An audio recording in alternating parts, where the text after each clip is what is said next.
ప్రయత్నం చేద్దాం. ఇప్పుడు మనం కాంగ్రెస్ గురించి ఇక్కడ మనం 4 రకాల ప్రశ్నలు మొన్న అక్టోబర్ 22 నుంచి నవంబర్ 2 వరకు తీసుకున్న దాంట్లో 4 రకాల ప్రశ్నలతో సర్వే చేయడం జరిగింది.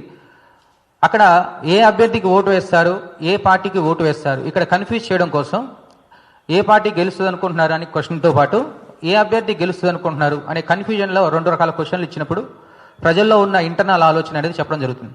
అయితే ఇక్కడ కాంగ్రెస్కి ప్రధానంగా కలిసి వచ్చే అంశాలు ఏంది అని మాట్లాడుకున్నట్లయితే మెయిన్ కాంగ్రెస్ పార్టీ ఎజెండాలో జూబ్లీహిల్స్ నియోజకవర్గం గురించి మాట్లాడితే జూబ్లీహిల్స్ నియోజకవర్గంలో మొత్తం 407 బూతులు, 407 బూతులలో యూసఫ్గూడ 56 బూతులు, షేక్పేట 70, రెహమత్ నగర్లో 72, సోమాజిగూడ పార్ట్ 38, ఎర్రగడ్డ 63, వెంగళరావు నగర్ 58, బోరబండ 50, ఇలా మొత్తం 407 బూతులలో మైనార్టీ సామాజిక వర్గం సుమారు 1,10,000 నుంచి 1,15,000 ఓట్ బ్యాంక్ ఉంది. అండ్ బీసీస్ వచ్చేసి 1,75,000 నుంచి 1,80,000 ఓట్ బ్యాంక్ ఉంది, ఆల్ బీసీస్. తర్వాత సెటిలర్స్ కమ్యూనిటీ 40,000 ఓట్ బ్యాంక్ వాళ్ళది ఉంది, కమ్మ సామాజిక వర్గం.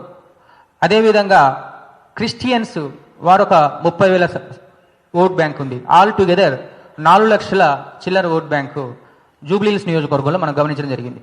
ఇలా ఒక్కొక్క కమ్యూనిటీ పరంగా గమనిస్తే కాంగ్రెస్ ఎజెండాలో మెయిన్ బీఆర్ఎస్ అభ్యర్థిని ప్రకటించిన తర్వాత, కమ్మ సామాజిక వర్గం నుంచి అభ్యర్థిని ప్రకటించిన తర్వాత కాంగ్రెస్ అభ్యర్థిని సెలెక్ట్ చేయడంలో కొంత జాప్యం జరిగింది. ఇక్కడ ఏ అభ్యర్థికి టికెట్ ఇస్తే బాగుంటుందని బాగా ఆలోచించి కాంగ్రెస్ తమ అభ్యర్థిని సెలెక్ట్ చేయడంలో 100% సక్సెస్ అయిందని చెప్పుకోవాలి అభ్యర్థి విషయంలో. ఎందుకంటే ఒక సైడు తెలంగాణలో బీసీ ఉద్యమం స్టార్ట్ అయింది, అదేవిధంగా జూబ్లీహిల్స్ నియోజకవర్గంలో మైనార్టీ సామాజిక వర్గం ఎక్కువ, దాని తర్వాత బీసీ సామాజిక వర్గం కూడా ఎక్కువ. ఈ 2 సామాజిక వర్గాలను ట్రంప్ కార్డుగా బేస్ చేసుకొని వాళ్ళ ఓట్ బ్యాంకుని బేస్ చేసుకొని కాంగ్రెస్ పార్టీ తమ అభ్యర్థిని సెలెక్ట్ చేసుకుందని భావించడం జరిగింది. ఇక్కడ కాంగ్రెస్ పార్టీ నుంచి నవీన్ యాదవ్కు టికెట్ ఇవ్వడం జరిగింది. అయితే ఇక్కడ ఇదే క్రమంలో మైనార్టీస్ ఓట్ బ్యాంకు ఎవరికి కీలకంగా ఉంది అనే అంశంలో కూడా మనం ఒక సర్వే చేయడం జరిగింది. మైనార్టీస్ ఓట్ బ్యాంకు మనకు చూస్తే 1,15,000 ఓట్ బ్యాంక్ మనం చెప్పడం జరిగింది. 1,15,000లో కూడా 2023 జనరల్ ఎలక్షన్స్లో వాళ్ళు కేవలం 40% మాత్రమే పోలైంది. వాళ్ళున్న బూతులలో సుమారు 45 బూతుల్ని వాళ్ళు బాగా స్ట్రాంగ్గా ప్రభావితం చేస్తారు.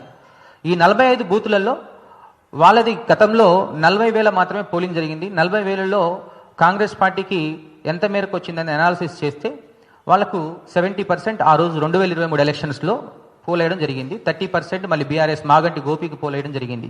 కానీ ఈ ఎన్నికల్లో మైనార్టీస్ని మనం సర్వే చేసినప్పుడు అడిగితే ఇక్కడ 60:40 రేషియో, అంటే ప్రతి 10 మందిలో 6 కాంగ్రెస్ పేరు చెప్తే 4 బీఆర్ఎస్ పేరు చెప్పారు.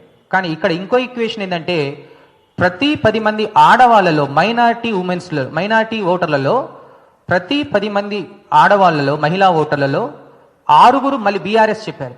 అంటే ఇక్కడ మనం ఒకటి గమనించాల్సింది ఏంటంటే మైనార్టీ మహిళల్లో బీఆర్ఎస్ పార్టీ అభ్యర్థి అయిన మాగంటి సునీతకి కొంత పాజిటివ్ ఎక్కువగా ఉంది. అంటే ఇక్కడ మనం మైనార్టీ ఓట్ బ్యాంకు ఎక్కువగా చీలే అవకాశం బీఆర్ఎస్కు ఉంది, మహిళా ఓట్ బ్యాంక్. అంటే ఈ రకంగా కంపేర్ చేసినప్పుడు ఇది రేపు పొద్దున 60-40 కాస్త 55-45 అవకాశం ఎక్కువగా కనపడుతుంది. ఎందుకంటే పోలింగ్ ఇంకా 4-5 రోజులు ఉంది కాబట్టి ఈ 4-5 రోజుల్లో క్యాంపెయినింగ్ ప్రభావం ఉంటుంది కాబట్టి రోజుకి అంటే సెప్టెంబర్లో చేసిన సర్వేకి 11% ఉంటే అక్టోబర్లో చూసినప్పుడు కొంచెం డిఫరెంట్గా వచ్చింది. కాబట్టి బీఆర్ఎస్ యొక్క క్యాంపెయిన్ కానీ కాంగ్రెస్ క్యాంపెయిన్ ఈ 2 క్యాంపెయిన్లు ప్రభావం ఉంటుంది. కాబట్టి రాబోయే రోజుల్లో ఈ 60-40 మైనార్టీ రేషియో 55-45 అయ్యే అవకాశాలు అయితే క్లియర్గా కనపడుతూ ఉన్నాయి మరి ఇప్పటి వరకు. అదేవిధంగా బీసీస్ గురించి మాట్లాడుకున్నట్లయితే కాంగ్రెస్లో బీసీస్లో మనం కమ్యూనిటీ వారిగా చూస్తే యాదవులు, ముదిరాజులు, మున్నూరు కాపులు, ఇక్కడ జూబ్లీహిల్స్లో మున్నూరు కాపుల బలం కూడా చాలా ఎక్కువగా ఉంటుంది. తర్వాత యాదవులు, గౌడ్స్ ఇలా ఉన్నారు. అయితే ప్రజల్లో ఈ కమ్యూనిటీ వారిగా సర్వే చేస్తున్నప్పుడు ఏంటంటే కాంగ్రెస్ బీసీ కార్డు ఉపయోగించినప్పటికీ కాంగ్రెస్ అభ్యర్థి అన్ని కమ్యూనిటీలని కలుపుకుపోవట్లేదని ఒక చర్చ అయితే ఇక్కడ ఈక్వేషన్ ప్రజల నుంచి పర్సెప్షన్ బిల్డ్ అయింది. ఈ పర్సెప్షన్ ఏదైతే ఉందో ప్రజల్లో అది కాంగ్రెస్ అభ్యర్థికి కొంత వ్యతిరేక పవనాల దిశగా ఉన్నాయి. సో ఆల్ బీసీ కమ్యూనిటీస్ని కాంగ్రెస్ అభ్యర్థి కలుపుకోవట్లేదు, అనే ఒక అంశం ప్రజల్లో ఎక్కడైతే రహమత్ నగర్, షేక్పేట, ఇటు సైడ్ ఎర్రగడ్డ, ఇక్కడ అందరూ కూడా ఆటోలు నడుపుకునే వాళ్ళు, పండ్లు వ్యాపారాలు, తర్వాత కన్స్ట్రక్షన్ ఫీల్డ్లో పనిచేసే మాస్ ఓటింగ్ ఎక్కువగా ఉంటుంది. అండ్ ఇక్కడ యూసఫ్ కూడా వచ్చేసరికి సినిమా ఇండస్ట్రీలో పనిచేసే జూనియర్ ఆర్టిస్టులు ఎవరైతే అంటే ఉత్తరాంధ్ర నుంచి వచ్చి సెటిల్ అయిన వాళ్ళు ఇక్కడ ఎక్కువగా ఉన్నారు. వీళ్ళందరిలో ఒక రకమైన ఈక్వేషన్ అనేది బీసీలో ఫ్రేమ్ అవుట్ అయింది. దీనివల్ల ఏమవుతుందంటే బీసీ ఓట్ బ్యాంకుల్లో కొంత పార్ట్, మున్నూరు కాపుల్లో నుంచి కొంత పార్ట్ బీజేపీ పార్టీకి చీలిన, మరికొంత పార్టీలో 50-50 బీఆర్ఎస్ వర్సెస్ కాంగ్రెస్ షేర్ చేసుకుంటుంది ఇక్కడ. దీనివల్ల కాంగ్రెస్ ఇక్కడ గెలవాలంటే బీసీల నుంచి 60% లాక్కోవాల్సి ఉంటుంది. కానీ ఇప్పుడు ప్రస్తుతానికైతే బీసీల్లో 50-50 రేషియో ఉంది. కొంత పార్ట్ అంటే 20% పార్ట్ ఇక్కడ బీజేపీ పార్టీ తీసుకుంటుంది. ఇక చూస్తే కమ్మ సామాజిక వర్గం, ఆంధ్ర సెటిలర్స్ ఇక్కడ మనం చూసుకున్నట్లయితే ఇక్కడ క్లాస్ ఏరియాలో వెంగళరావు కాలనీ కానీ, ఎర్రగడ్డ కానీ, ఇటు సైడ్ షేక్పేటలో ఒక రీజియన్ కానీ చూస్తే ఎప్పుడైనా సెటిలర్స్ ఆలోచన ఎట్లా ఉంటుందంటే రూలింగ్లో గవర్నమెంట్ ఏదైతే ఉందో వాళ్ళకు ఓట్లు వేస్తారు ఎక్కడైనా బై ఎలక్షన్స్లో. కానీ ఈ నియోజకవర్గంకి వచ్చేసరికి కొంచెం మనం సర్వే చేస్తున్నప్పుడు డిఫరెంట్గా అనిపించింది. అంటే నలుగురు ఉన్న చోట సెటిలర్స్, 2-3 ఉన్న చోట సెటిలర్స్ దగ్గరికి వెళ్ళి ఏ పార్టీ గెలుస్తుంది, ఏ పార్టీ అభ్యర్థికి ఓటేస్తారని అడిగినప్పుడు మాత్రం నలుగురు ఉన్న చోట అరే రేపు పొద్దున మనం ఏదైనా అంటే డిస్కషన్స్లో తప్పు వస్తాయని ఉద్దేశంతో సరిగా ఆన్సర్స్ చెప్పలేదు. కానీ అదే ఒక వ్యక్తిని మనం ఇండివిజువల్గా పక్కకు తీసుకెళ్ళి ఒక 10 నిమిషాలు టైం ఇచ్చి అడిగినప్పుడు మాత్రం 100% వాళ్ళు ఏం చేస్తున్నారంటే మాగంటి సునీత మీద కొంచెం సానుభూతి ఎక్కువగా ఉంది. ఈ సానుభూతి రేపు పొద్దున ఓటుగా మారే అవకాశాలు ఎక్కువగా ఉన్నట్టు గమనించి ఈ సెటిలర్స్లో ఆల్మోస్ట్ 65-35 రేషియో, అంటే 65% బీఆర్ఎస్కి 35% కాంగ్రెస్కి పడే అవకాశం అయితే క్లియర్గా ఇక్కడ గమనించడం జరిగింది. కానీ సెటిలర్స్ 2-3 ఉన్న చోట మనం సర్వే చేస్తే ఖచ్చితమైన ఫలితాలు అయితే రాబట్టలేకపోయినాం. 2-3 ఉన్న చోట రాలేము. కానీ ఇండివిజువల్గా పిలిచి మాట్లాడినప్పుడు మాత్రం వాళ్ళ మనసులో మాటని గమనించి అక్కడ మనం ఆన్సర్ తీసుకోవడం జరిగింది. అండ్ ఇక్కడ సెటిలర్స్లో ఎక్కువగా రియల్ ఎస్టేట్ వ్యాపారం చేసే వాళ్ళు ఉన్నారు. ఇక్కడ ఈ రియల్ ఎస్టేట్ వ్యాపారం చేసే వాళ్ళలో హైడ్రా ఎఫెక్ట్ తోటి గతంలో కాంగ్రెస్ ప్రభుత్వం తీసుకున్న ఏదైతే నిర్ణయం హైడ్రా ఉందో ఆ ఎఫెక్ట్ తోటి కొంత హైదరాబాద్లో మీ అందరికీ తెలిసిన విషయమే రియల్ ఎస్టేట్ రంగం అనేది కొంత కుదించుకుపోయిన విషయం, అంటే కుప్పకూలిపోయిన విషయం తెలిసిందే. కొనుగోళ్లు ఆగిపోయినాయి. కొనుగోళ్లు ఆగిపోవడంతో పాటు దీనితో అనుసంధానమైన 18 రకాల వ్యాపారాలు ఏదైతే రియల్ ఎస్టేట్తో అనుసంధానమైనవి, ఇసుక కావచ్చు, సిమెంట్ కావచ్చు, ఐరన్ కావచ్చు, కూలి పనులు కావచ్చు, ఇలా డిఫరెంట్ సెక్టర్స్ 18 రకాల వ్యాపారాల్లో 30% వ్యాపారాలు పడిపోయినాయి.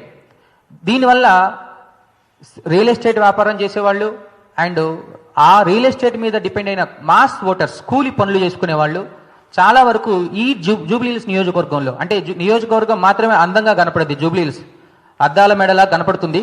కానీ లోపలికి వెళ్తే 60% మాస్ ఓటింగ్ ఉంది. ఇక్కడ 60% మాస్ ఓటింగ్, 40% క్లాస్ ఓటింగ్ ఉంది.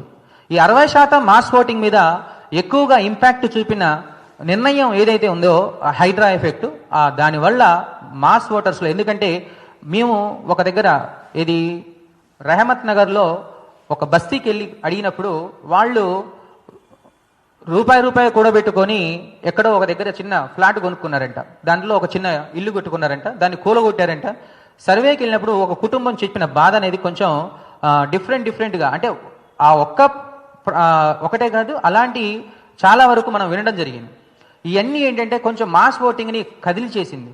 పైకి ఏ పార్టీ గెలిస్తే బాగుంటుంది అన్నప్పుడు పైకి ఒక సమానం చెప్పినా, కానీ ఇండివిజువాలిటీ మాత్రం ప్రజల్లో ఒక సైలెంట్ ఓటింగ్ ప్రాతిపదికన, సైలెంట్ ఓటింగ్ ప్రక్రియ అనేది రేపు పొద్దున 100% జరగబోతుంది అనేది మనం కనిపెట్టడం జరిగింది.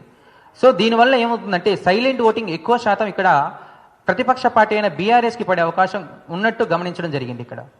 దాంతోపాటు ఇక కాంగ్రెస్కి ప్రధానంగా కలిసి వచ్చే అంశాల గురించి మాట్లాడుకుందాం.